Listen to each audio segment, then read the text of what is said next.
Now students इस question को देखिए।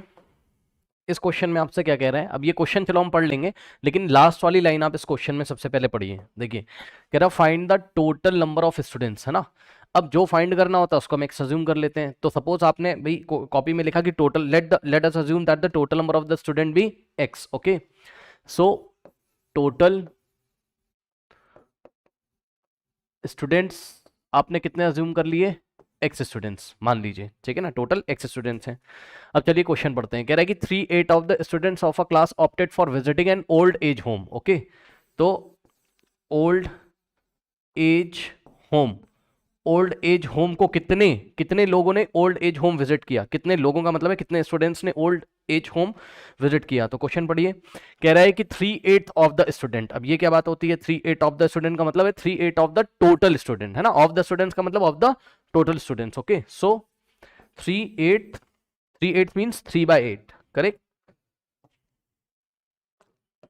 यानी कि अगर टोटल स्टूडेंट्स को 8 पार्ट्स में डिवाइड किया जाए तो उसमें से जो 3 पार्ट्स हैं वो कहां जाएंगे, ओल्ड एज होम को विजिट करेंगे। सो 3/8, 3/8 का मतलब है 3/8 ऑफ द क्या, total students, of the total students. अब इसी चीज को मैथमेटिकल लैंग्वेज में लिखेंगे तो 3/8। अब ध्यान दो, ऑफ का मतलब होता है इंटू, ऑफ को हटा के इंटू लगाओगे। द टोटल स्टूडेंट्स कितने, एक्स है, ठीक। तो 3/8 ऑफ एक्स यानी कि कितना हो जाएगा ये आपका 3x/8 हो जाएगा, ठीक है ना। 3 इंटू एक्स 3x/8 हो गया, ठीक। चलो अब आगे पढ़ते हैं फटाफट। आगे क्या कह रहा है बच्चों, ध्यान से चेक करिए। आगे कह रहा है आपसे कि yes 3/8 of the students of a school of a class opted visiting an old age home. कह रहा है 16 students opted for having a nature walk. ध्यान से सुनिए, नेचर वॉक के लिए कितने स्टूडेंट्स गए बच्चों, ध्यान से पढ़िए। 16 स्टूडेंट, कितने, साफ साफ लिखा हुआ है तो यहां बस हम 16 स्टूडेंट्स लिख देंगे, ठीक। नाउ अब देखिए क्या कह रहा है, कह रहा है कि आगे पढ़ोगे, आगे पढ़ना बच्चों ध्यान से, ठीक है ना। देखो क्या कहता है आपसे, कह रहा है कि square root of the total number of students in the class opted for tree plantation. मतलब समझो, ट्री प्लांटेशन, ट्री प्लांटेशन के लिए कितने लोग गए, बहुत ध्यान से पढ़ेंगे, जितने लोग गए वो स्टार्टिंग में दिया हुआ है, यहां पर देखो, square root of the total number of students in the class opted for tree plantation. तो ट्री प्लांटेशन के लिए कितने लोग गए, square root of the total number of student करना है। हाँ, तो square root of the total number of students कितने थे तुम्हारे, एक्स, ठीक।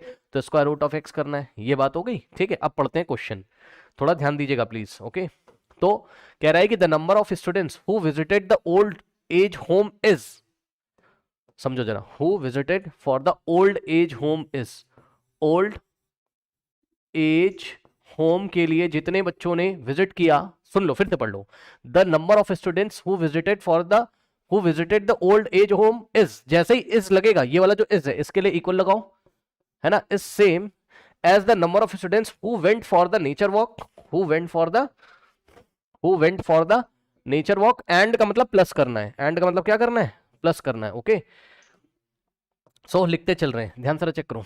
Who went for the nature walk, तो ओल्ड एज होम जितने बच्चे गए वो किसके इक्वल थे, उनके इक्वल थे जो बच्चे नेचर वॉक गए एंड ट्री प्लांटेशन किया, समझ गए ना। यानी कि नेचर वॉक के लिए गए और प्लस क्या किया, हाँ ट्री प्लांटेशन किया। अब क्वेश्चन पढ़ लीजिए ध्यान से, कह रहा है, अब पूरा आप पढ़ सकते हो, ठीक है। And did the tree plantation, तो कह रहा है कि the number of students who visited the old age home is same as the number of students who went for the nature walk and did the plant and did tree plantation. मतलब समझो, जितने बच्चे old age home को गए हैं उनका number उतना ही है जितना इन दोनों को सम करके आता है, यानी कि नेचर वॉक के लिए जितने बच्चे गए प्लस ट्री प्लांटेशन के लिए जितने गए, तो इन दोनों का सम इसके इक्वल आता है, ठीक है ना। तो बस अब कोई दिक्कत नहीं है। अब बताओ ओल्ड एज होम कितने बच्चे गए थे, 3x/8, 3x/8, ठीक है, is equals to nature walk के लिए कितने बच्चे गए थे, 16, प्लस ट्री प्लांटेशन के लिए कितने बच्चे गए थे, √x, ये लीजिए, ठीक है। तो इस तरीके से बस, अब ऐसी इक्वेशंस को हमने आपको सॉल्व करना सिखाया, याद है क्या बताया था मैंने आपको, मैंने बताया था ऐसी इक्वेशंस में आप क्या करोगे, सबसे पहले तो एक काम करते हैं इसमें, इस 8 को अगर आपको हटाना है, ठीक है ना, तो आप क्या करो, 8 से बोथ साइड मल्टीप्लाई कर लो, ठीक। तो कितना हो जाएगा यहां से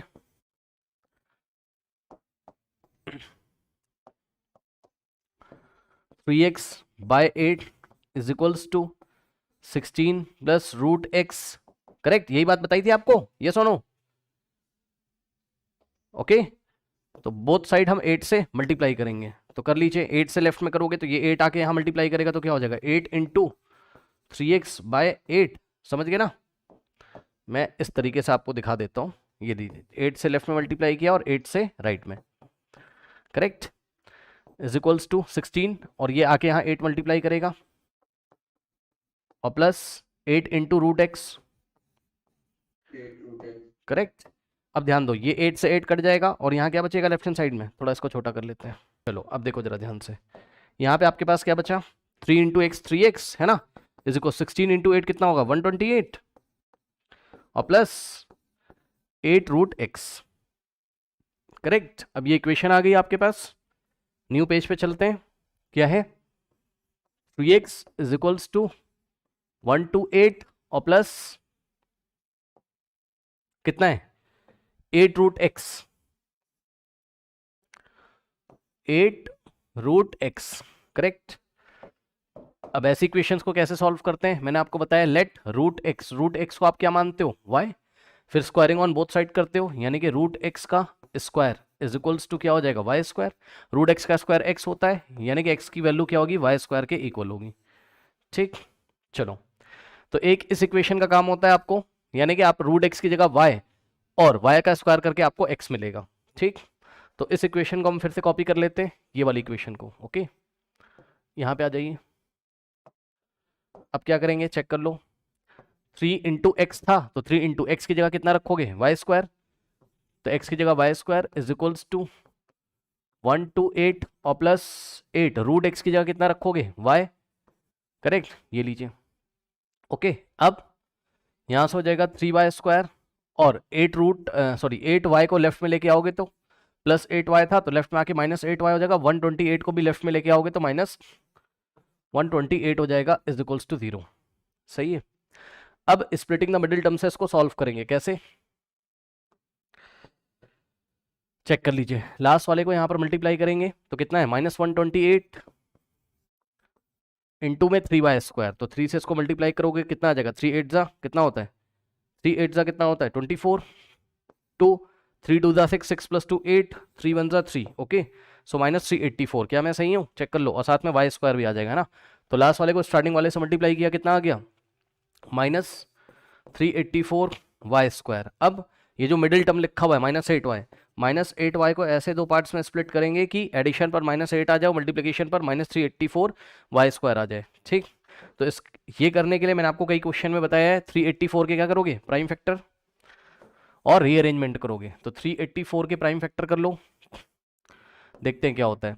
2 1 जा 2, 2 9 जा 2 2 जा 2 9 जा 1 जाएगा, 2 6 जा फिर 2 4 जा 1 जाएगा, 2 8 जा सही है, फिर 2 2 जा 2 4 जा सही है, फिर 2 12 जा फिर 2 6 जा फिर 2 3 जा और फिर 3 1 जा। अब इसमें रीअरेंजमेंट आपको करना पड़ेगा, कुछ नंबर्स एक साथ लेके और कुछ नंबर्स एक साथ लेके। ठीक है ना, 2 to the 4 to the 8 to the 16। तो मेरे ख्याल से ध्यान से चेक करो, साफ साफ दिखाई पड़ रहा है, यहीं से मुझे पता चल गया 24 आ रहा है ना।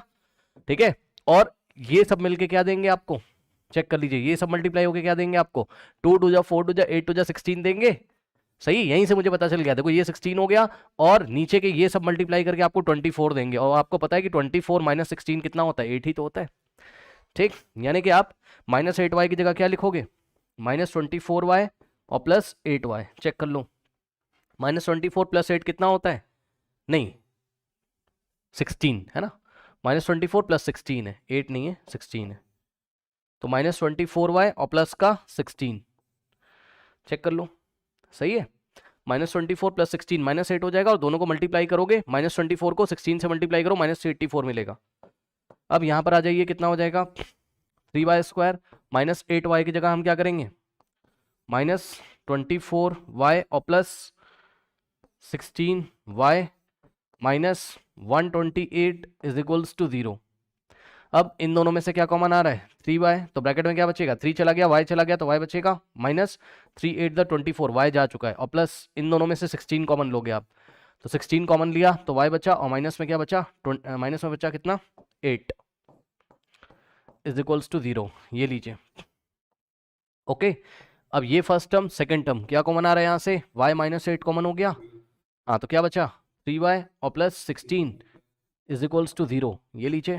ठीक, तो यहाँ से कितना हो जाएगा, y माइनस 8 को 0 रखोगे। ठीक, कहाँ पे कर देंगे, यहीं पे कर दें, समझ जाओगे। चलो थोड़ा सा यहीं पे कर देते हैं, ओके समझ जाना। एक बार आप y माइनस 8 को 0 रखोगे तो यहाँ से y कितना आ जाएगा आपका प्लस 8 यानी कि 8। और इसी तरीके से यदि आप 3y प्लस 16 को 0 रखोगे तो y कितना आ जाएगा आपका -16/3। ठीक है, अब इन दोनों में से कौन सा वैल्यू लेंगे, तो जवाब है ये वाला लेंगे। क्यों, क्योंकि y नेगेटिव आप नहीं लोगे, y नेगेटिव लोगे तो square root of x negative थोड़ी ना हो सकता है, तो ये वैल्यू रिजेक्ट कर देंगे। ये मैंने आपको कई क्वेश्चन में बताया ना भाई, x एक पॉजिटिव नंबर है, x क्या है, number of students, number of students का स्क्वायर रूट पॉजिटिव ही तो आना चाहिए। तो y अगर तुम नेगेटिव ले लोगे तो रूट x नेगेटिव हो जाएगा, जो कि पॉसिबल नहीं है। ठीक, तो y की वैल्यू हमने कितनी लेनी है 8। जब आप y 8 लोगे तो x कितना आ जाएगा, चेक कर लो, y का स्क्वायर यानी कि x कितना आ जाएगा, y कितना है 8, सो 8 का स्क्वायर, 8 का स्क्वायर कितना होता है 64।